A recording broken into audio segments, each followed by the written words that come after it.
अब भंडासुर को ज्ञात होगा कि किस प्रचंड शक्ति के रूप में उसका विनाश उसकी ओर बढ़ रहा है।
अचानक से पक्षी यहाँ क्यों मंडराने लगे? मृतकों के शरीर में अपना आहार ढूंढने वाले ये पक्षी अवश्य उस भोजन के लिए प्रस्तुत हुए हैं जो हम उस नारी और उसकी सेना कांत करने के उपरांत इनके समक्ष प्रस्तुत करेंगे। नहीं, अपशकुन है ये, घोर अपशकुन है हमारे लिए, घोर अपशकुन है हमारे लिए, घोर अपशकुन है हमारे लिए।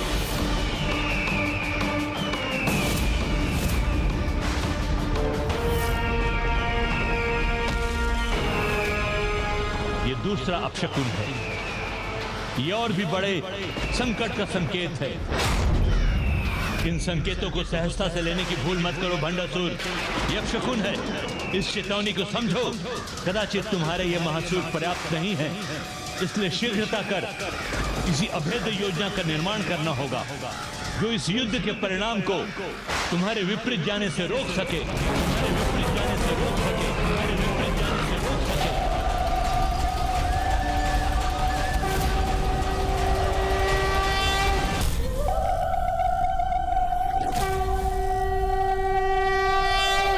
क्षमा करें गुरुदेव, किंतु हमें किसी विशेष योजना की कोई आवश्यकता नहीं। मात्र एक नारी अपनी सेना के साथ यहां बढ़ रही है और हम सब मिलकर उस पर इतना विचार कर रहे हैं। ये हमारे पिता असुर महानायक भंडासुर को कदापि शोभा नहीं देगा। मेरा सुझाव है, आप अपने नसुरों को मुक्त कर दीजिए जो पल भर में उस सेना को रौंद कर रख देंगे।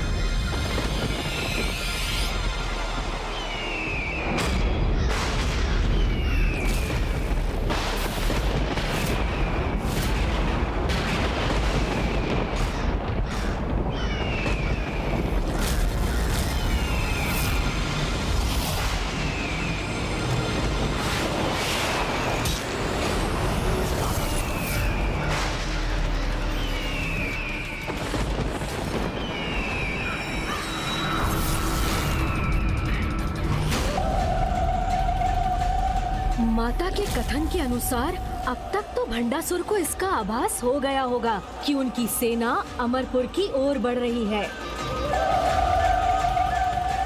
पुत्र गणेश। जी प्रभु।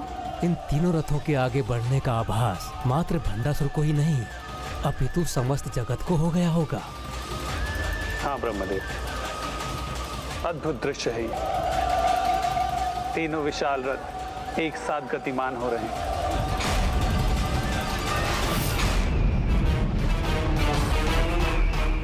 चाहे वह संसार की कितनी ही बड़ी शक्ति क्यों न हो, मुझे और मेरे राज्य को कोई हानि नहीं पहुंचा सकता। शत्रु और उसकी सेना के अस्त्र शस्त्र के बल के भेद को ज्ञात किए बिना हमें अपने अस्त्रों का चुनाव नहीं करना चाहिए। उनके सभी गुप्त भेद की याद करने हेतु तत्काल एक गुप्तचर भेजो। गुप्तचर?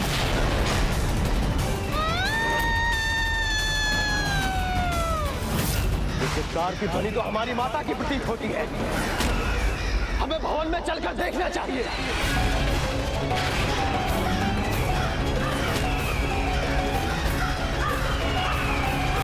हाँ, ये हमारे सुहाग का प्रतीक, हमारे सिंदूर का रंग स्याह कैसे हो गया? क्या हुआ है?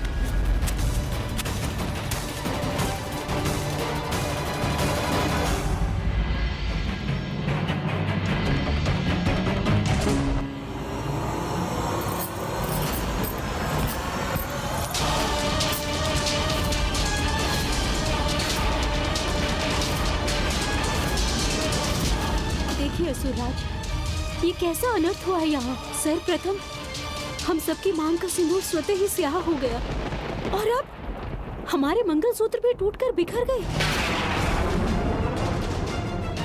यक्षकुन तो और भी बड़े अनिष्ट का संकेत है भंडासुर। असुर गुरु ये किस अनिष्ट की बात कर रहे हैं असुरराज? किस दुर्भाग्य की पूर्व सूचना है ये? माता पराशक्ति की जय! माता पराशक्ति की जय! माता पराशक्ति की जय! शीघ्र ही असुर महासभा हेतु सभी असुर महामंत्रियों और सेनापतियों को प्रस्तुत करो।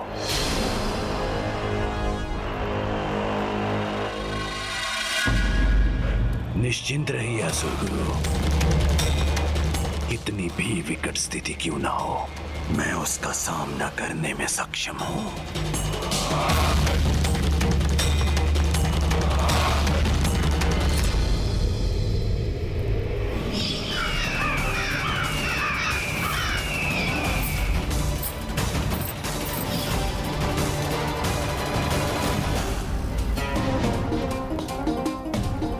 जो भी माता पराशक्ति के मार्ग की बाधा बनेगा, इन्हें रोकने का प्रयास करेगा, वो स्वयं अपने अंत को आमंत्रित करेगा।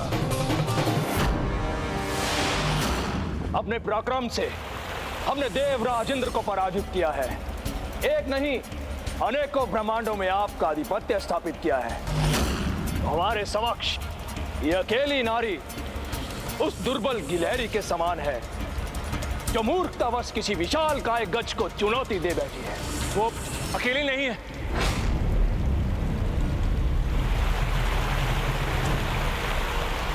प्रणाम असुर महानायक। हमारे गुप्तचर ने सूचना दी है कि एक नहीं 3 रथ अमरपुर की ओर बढ़ रहे हैं।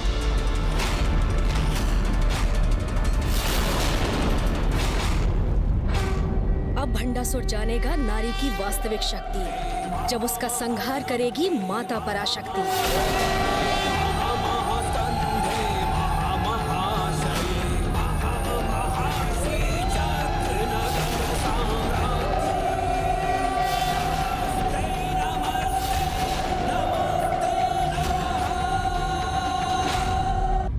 असुर महानायक, हमारे गुप्तचर ने सूचना दी है कि एक नहीं 3 रथ अमरपुर की ओर बढ़ रहे हैं।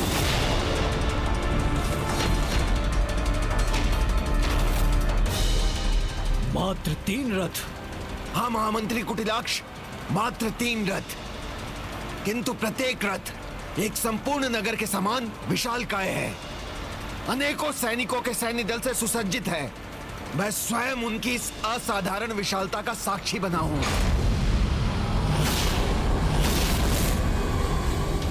अनेकों सैनिक, अवश्य ही देवता उनके साथ सैनिक बनकर आ रहे होंगे।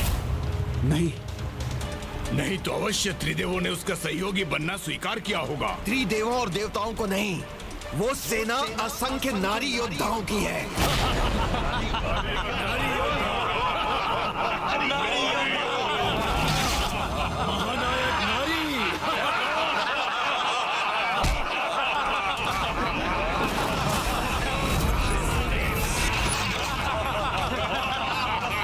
तुम्हारी राजशाही सभा में तुम्हारी उपस्थिति में ऐसा अट्टहास करने का दुस्साहस कैसे कर रहे हैं ये?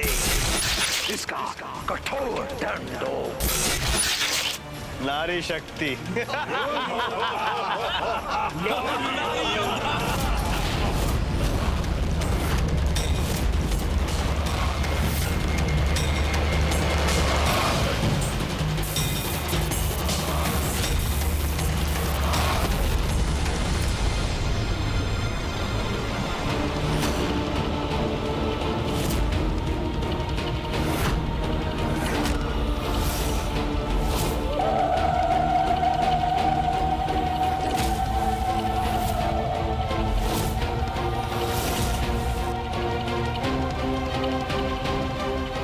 नारी के नेतृत्व में अनेकों नारी योद्धाओं की सेना आक्रमण कर रही है। इसमें परिहास और अट्टहास का क्या कारण है?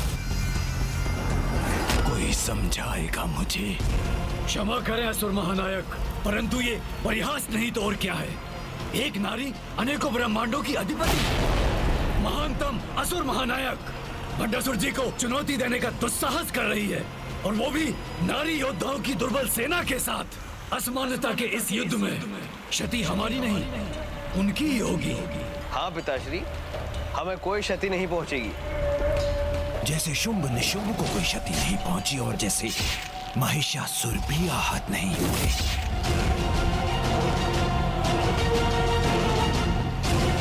नारी को शक्तिहीन समझने की मूर्खता मत करो। शक्ति की स्रोत है वो, अपार शक्ति जागृत कर सकती है। और यहाँ जिसका आगमन हो रहा है वो कोई साधारण नहीं, अपितु असुर गुरु शुक्राचार्य के अनुसार स्वयं देवी पराशक्ति की रूप माता ललिता है।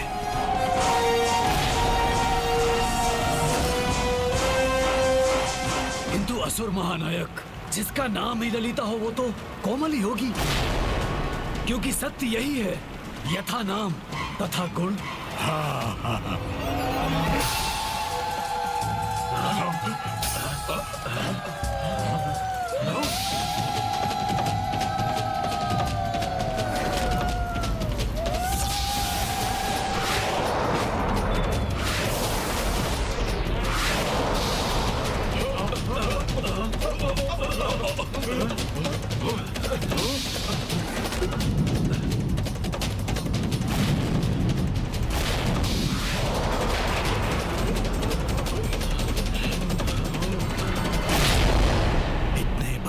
संकेतों को उत्पन्न करने वाली अपने नाम के अनुरूप कोमल तो कदापि नहीं है।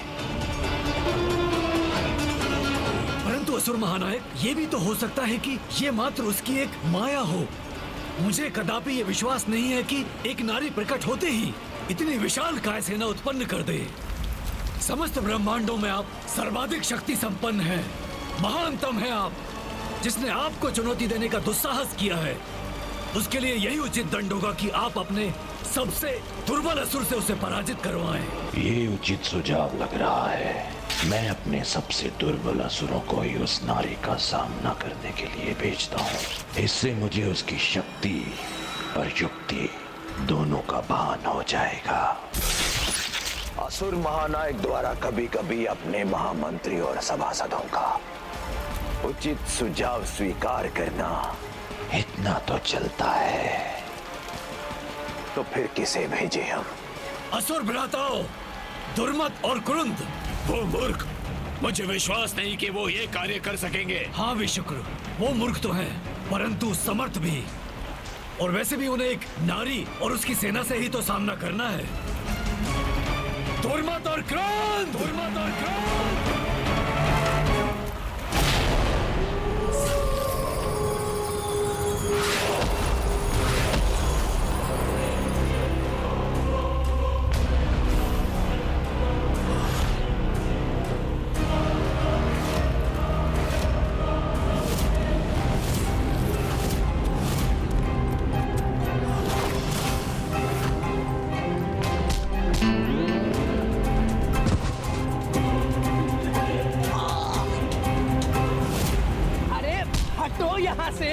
से पूर्व यहाँ मैं आया था, इसलिए भीतर भी मैं जाऊंगा।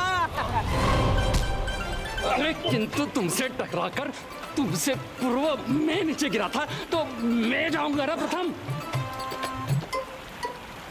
गिरे तुम होगे, किंतु अधिक निद्रा किसने ली है? मैंने। और अधिक खर्राटे भी तो मैंने लिए हैं, 40 खर्राटे।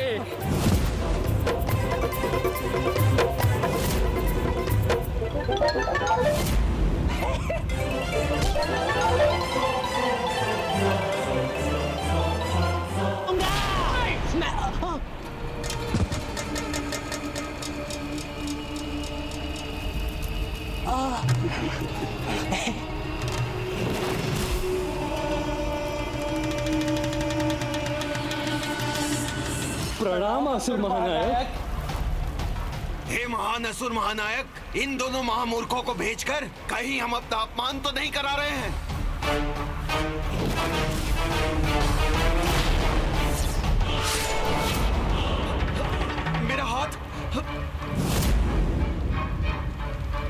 मेरा हाथ कहाँ गया? कहा था ना मैंने, मूर्ख हैं परंतु समर्थ भी।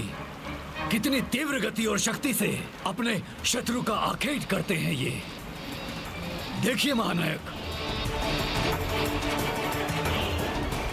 जाओ तुम दोनों और अमरपुर की ओर बढ़ते हुए रथों को रोको। ये कार्य तो मैं ही करूंगा। असुर महानायक का प्रमुख सेवक जो बनना है मुझे। नहीं, ये कार्य मैं करूंगा। मैं क्यों न बनूं उनकी दृष्टि में वाहन? नहीं, मैं करूंगा। ये तो यहाँ से जा ही नहीं रहे। कदाचित हमें दूसरे योद्धा को भेजना पड़ेगा असुर महानायक, जो आपके आदेश का पालन करने में समर्थ हो। नहीं नहीं नहीं नहीं, हम ही जाएंगे। ये महान कार्य हम ही करेंगे। मैं जाऊंगा। मेरे रास्ते में तुम बता रहे जाऊंगा। चुप रहो, तुम्हें नहीं आता तो बताओ, मैं जाऊंगा। मंत्री कुटिलाक्ष, आपस में उलझ कर ये अपना कार्य ना भूल जाए। इसे सुनिश्चित करने आप भी जाइए इनके साथ। जैसी आपकी आज्ञा महानायक।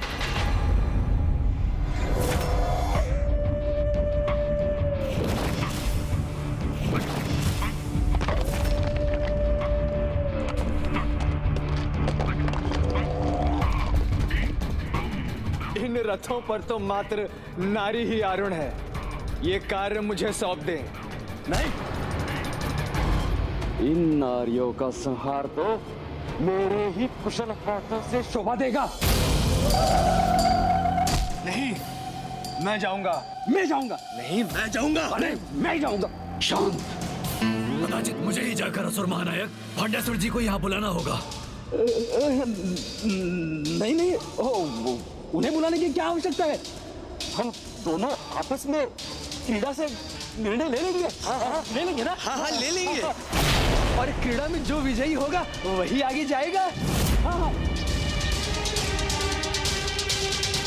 देखो, इस पत्थर का सपाट भाग चित और ये खुरदरा भाग पट। देखो, पत्थर उछाला, बोलो चित या पट, बोलो। पट पट पट पट आ गया। अब मैं जाऊंगा। दुर्मत जाएगा, नारी सेना को समाप्त करके आएगा।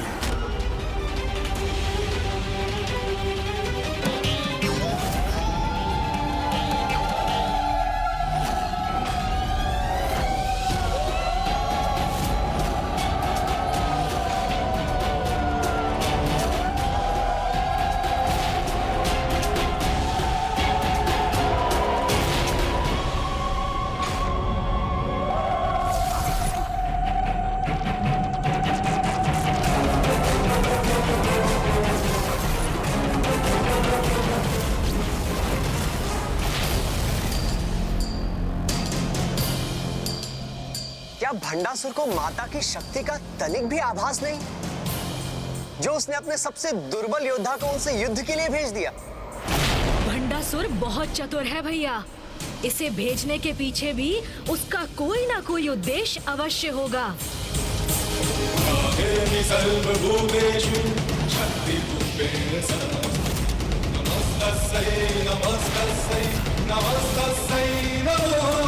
आज मैं और मेरे अस्त्र इनके रक्त से तृप्त हो जाएंगे।